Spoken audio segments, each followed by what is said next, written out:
পেট হয়ে গেল কেন? আমার বাচ্চা কি করে আসলো? আমি এই অবস্থায় আমি কিভাবে মানুষজনকে মুখ দেখাবো? কিভাবে কি করব? আমি কাকে বলবো? আমি এই লজ্জায় মুখ দেখাতে পারবো না। এখন কি করি? হ্যাঁ, একমাত্র এই কথাগুলো বলা যায় আমার বোনকে। বোন ছাড়া আমার এই বিষয়টা কাউকে শেয়ার করা যাবে না। শান্তা, শান্তা। হ্যাঁ ভাইয়া বলো। এই যে বোন, আমি ভালো মানুষ শুয়েছিলাম, হঠাৎ করে দেখে আমার পেটে বাচ্চা। জানি না কে কিভাবে এটা করলো। ভাইয়া তুমি হয়তো জানো না, কিন্তু আমি সব জানি। কে কাজটা করছে সেটা আমি জানি। তুমি কি জানতে চাও সেই কাজটা কে করছে?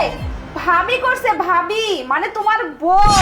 সে কালো জাদুর মাধ্যমে তার নিজের পেটের বাচ্চা তোমার পেটে ট্রান্সফার করে দিছে। হ্যাঁ, কি বলিস তুই? ও আমার সাথে এত বড় প্রতারণা করতে পারলো? হ্যাঁ, ও তোর ভাবি এখন কোথায়?